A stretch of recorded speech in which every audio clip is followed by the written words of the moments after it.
Today we're talking about a game that I think kind of deserved all of its awards that it won last year. Game of the Year, Best Game Direction, Narrative, Music, Performance, Community Support, RPG, big one, Multiplayer. Jesus, it won 6 out of 8 nominations. We're talking about Baldur's Gate. Some games try to do a lot, and a lot of games fail for trying to do a lot. I can think like No Man's Sky is probably the most recent example. What was the other one? The Star Wars one, Battlefront 2, I believe. Just games that try and do and promise a lot and then don't deliver from day one. And this game had one premise: be Dungeons and Dragons. Being able to do and be anything that you really want to in this game, giving the players an open world and options to do anything. You want to be a rogue mage that kills everything in your path? Go for it. You want to be a stealth assassin stealing vendors' items? Sure, why not? That's a mechanic. You want to just knock out every enemy and eventually make them friends later? Sure, why not? It's Dungeons and Dragons, so everything is luck based, and we'll get into that in a second. I feel like I should do this chronologically. So first, let's get into story. It's a Dungeons and Dragons campaign. So you are on a mind flayer ship. You were abducted from your journey that you were currently on to deliver an orb to Baldur's Gate. cue the subtitles now. But no, seriously, you were abducted by mind flayers, and then through the most disgusting scene in this game, they insert a mind flayer slug into your eye. I mean, why the eye? You could do the mouth, the ears, the butthole, the eyes. Bro, okay, whatever. You now have a mind flayer in your eye, and you, with the help of Vizel, eventually make it off the ship. You crash the ship into Earth. A bunch of different cutscenes happen. Super cinematic, super cool for an intro. I think it only rivals, Spider-Man 2's original intro when he just jumps out the window. It feels so seamless and smooth, and not a single load bar to be seen, which was fantastic. You're now on Earth, and you are kind of lost. You don't know where you are. You don't know where you're going. You don't know what enemies are around the corner. You just know that you have a slug in your brain, and you're not turning, because the slug's supposed to turn you into a mind flayer. And well, you just go on your journey. You meet up with a couple of friends that you make along the way, also captives that were on the mind flayer ship, also with slugs in their brain, and you all just journey on your way, meeting a bunch of different side characters and new friends and trying to get the slug out. And there's a bunch of side quests and there's a bunch of things you can do, but just like the options of choice that this game has, you don't have to do anything.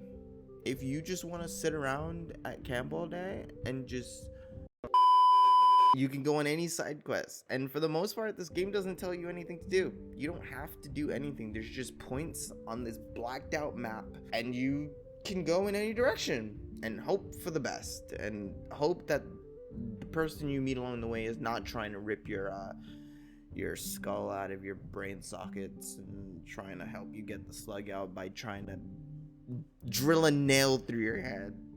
Real things that have happened in this game. This game has a lot of replayability, even down to the main story, the main initial story of trying to get the slug out of your brain. There's other side quests where tieflings and druids are at each other's necks, goblins are overrunning the world, shadow walkers are apparently doing things in the mountains. And then there's a whole underground area. There's a lot going on in this game, and you could do none of it, or you could do all of it. Technically, you could go through the whole game without talking to a single person and doing a single quest. You could basically speedrun this. That's another option in this game, knowing exactly what you need to do and just going and doing it. It's probably not fun that way, but hey, you might be underleveled and underpowered, but hey, we're just trying to hide in the shadows, man. I'm Batman. Along with the option of choice and not being able to speak to anybody, if you do choose to speak to people, every character in this game is fully voice acted, which is super cool. Not having to read a single thing and everything being told to you. Not even something like Genshin Impact does that. Everything in this game is fully voice acted. And along with every fully voice activated, every conversation that you have with a non-player character,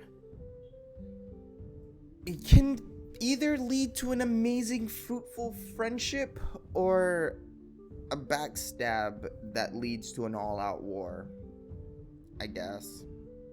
Just the option of choice in this game just leads to some really, really wacky situations. If not for the fact that you could essentially go down the perfect route in this game, because if you don't like any of the options that you're doing, and I found out this the hard way, this game does not have an autosave function.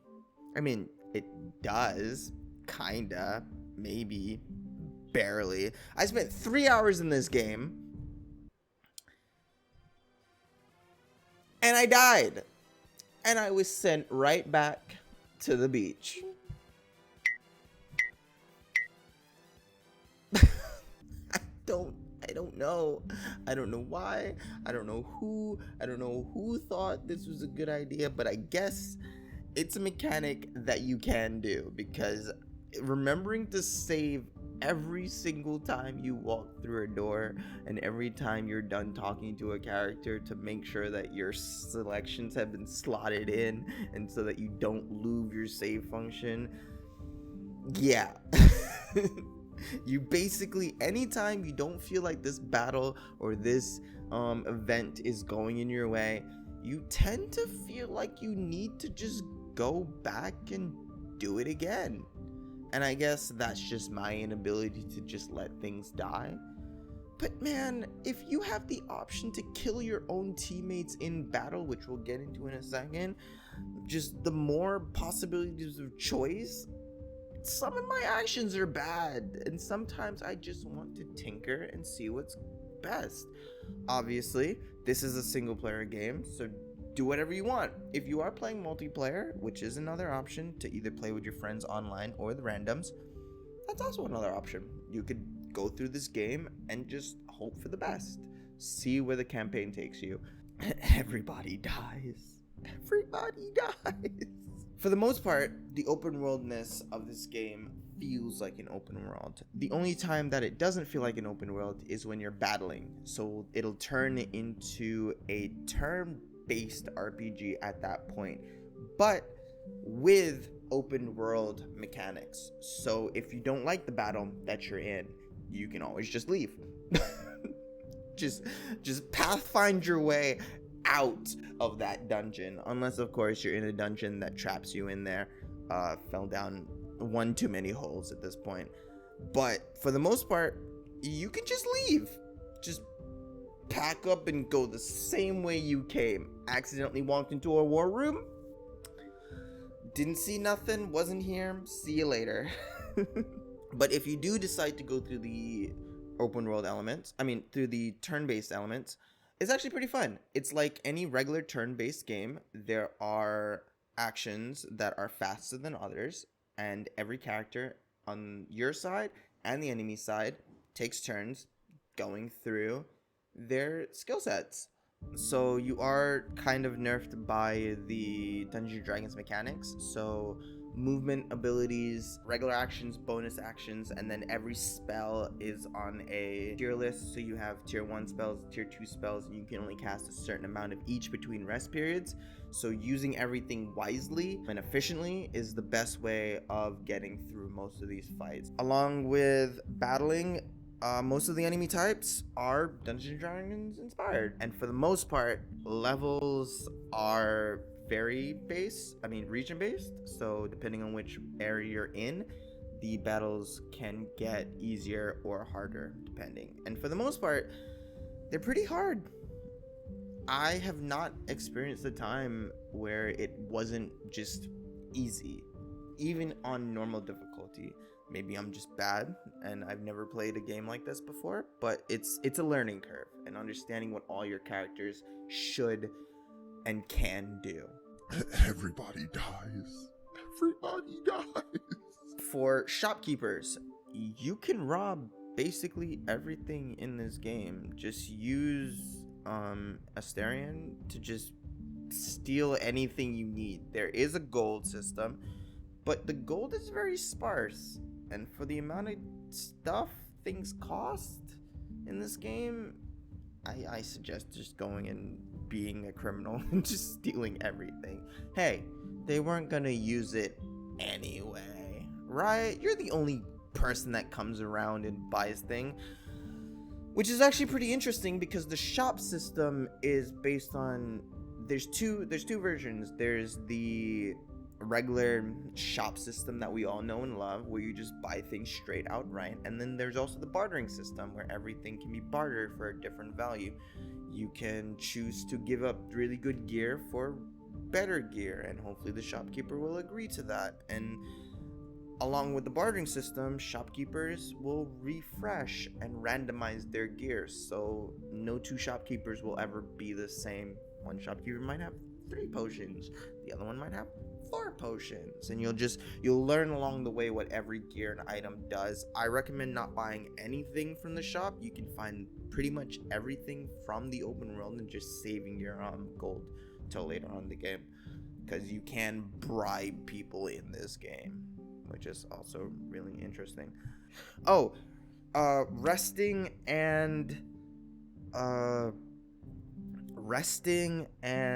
short resting. So resting is the true official save point. There are other like official save points after you complete like major quests, but there are official rest points in the resting. So if you have like a mini camp, that you have a watcher guide there who can change your class, your specifics, your race, everything about you, and then you have any party members that you pick up along the way.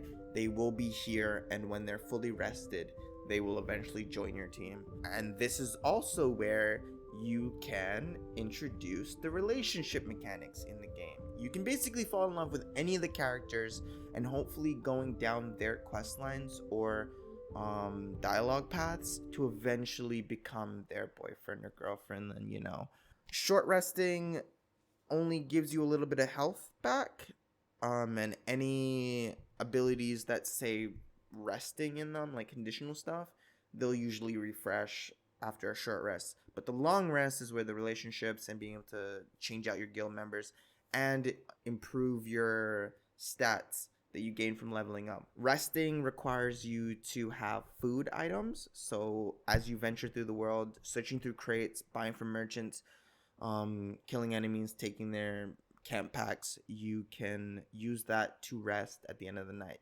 If you don't have anything, you can't rest. You have to find stuff to rest. And yeah, if you like today's video, be sure to like and subscribe, and I'll see you guys in the next one.